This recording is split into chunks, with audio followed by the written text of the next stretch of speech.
Hi everyone, I am Mohammad Asif and I am your English trainer. So उम्मीद करता हूँ कि आपको हमारा लास्ट स्ट्रक्चर पसंद आया था और लास्ट स्ट्रक्चर में मैंने आपको पढ़ाया था at the behest of. At the behest of का यूज़ कब किया जाता है? तब किया जाता है जब हम कोई भी काम किसी के कहने पर करते हैं या हमने कोई काम किसी के कहने पर किया था।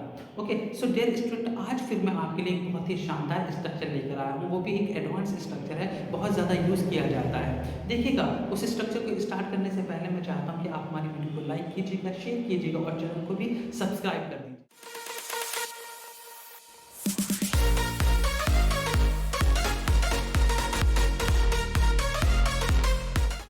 ओके एवरीवन, सो हम स्टार्ट करते हैं अपनी क्लास को। तो आज का जो हमारा स्ट्रक्चर है वो क्या है? सब्जेक्ट, उसके बाद इज एम आर अगर प्रेजेंट में है तो, और पास्ट में है तो वॉज वर्ब लगा देंगे। उसके बाद लगाएंगे हम डेस्टिन टू। डेस्टिन टू के बाद में वर्ब की फर्स्ट फॉर्म, और अगर कोई ऑब्जेक्ट आता है तो वर्ब की फर्स्ट फॉर्म के बाद में हम ऑब्जेक्ट लगा देंगे। तो ये तो है हमारा स्ट्रक्चर। अब इस स्ट्रक्चर का यूज कहाँ पर किया जाता है? We need to understand that. तो इस स्ट्रक्चर का यूज वहां पर किया जाता है when you are sure about something to be happened. इसका मतलब क्या हुआ? इसका मतलब ये है जब आपको पहले ही पता है, पक्का पता है कि ऐसा तो होना ही है या फिर ऐसा तो होना ही था। जब किसी काम का होना आपको पहले ही श्योर था या पहले ही आप श्योर हैं कि ऐसा तो होना ही है, तो वहां पर हम इस स्ट्रक्चर का यूज करते हैं। देखिएगा, एग्जाम्पल से जल्दी समझ में आ जाएगा आपको। अगर मैं इस तरह से बोलूँ, मान लीजिए कोई पास्ट की बात करते हैं, पास्ट से स्टार्ट करते हैं। कोई स्टूडेंट था हमारा, वो पढ़ता नहीं था। अब पढ़ता नहीं था, एग्जाम आ रहे हैं उसके, हमें पहले ही पता, अब वो फेल हो गया एग्जाम के बाद। अब हमें पता था कि कोई पढ़ता तो था ही नहीं, तो अब हम कहते हैं ना, इसका तो फेल होना तय था। तो किस तरह से बोलेंगे? He was destined to fail. मान लीजिए कोई छोटा सा बच्चा है, खेल रहा है ना, और हमें पता वो ऐसी जगह खेल रहा है कि वो स्लिप हो जाएगा, गिर जाएगा। तो हम कैसे बोलेंगे? अब जब वो गिर गया तो कैसे बोलेंगे? Yes, he was destined to slip, यानी कि उसका तो फिसलना तय था, क्योंकि खेल ऐसी जगह रहा था वो।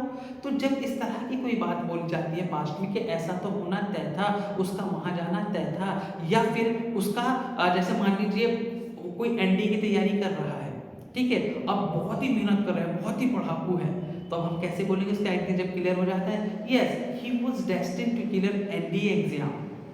तो जब पास्ट में बोला जाता है तो वॉज वर्ब का यूज करते हैं। इसी तरह से अगर हम प्रेजेंट में बोलते हैं, जैसे अगर मैं कहूँ कि आप लोग मेरी वीडियोस देख रहे हैं, अब वीडियोस देख रहे हैं, अगर आप प्रैक्टिस भी कर रहे हैं, तो मैं बोलूँगा कि आपका अंग्रेजी बोलना तय है। You are destined to speak English. समझ रहे हैं ना आप? अब जैसे मान लीजिए अगर किसी कंपटीशन में आपने पार्टिसिपेट किया है, अब पार्टिसिपेट किया है, आपकी तैयारी बेइंतहा अच्छी है, बहुत अच्छी है, तो मैं बोलूँगा you are destined to win the first prize, कि आपका फर्स्ट प्राइज जीतना तय है, उसका यहाँ आना तय है। She is destined to come here, मेरा आपको पढ़ाना तय है, मेरा श्योर हो चुका है।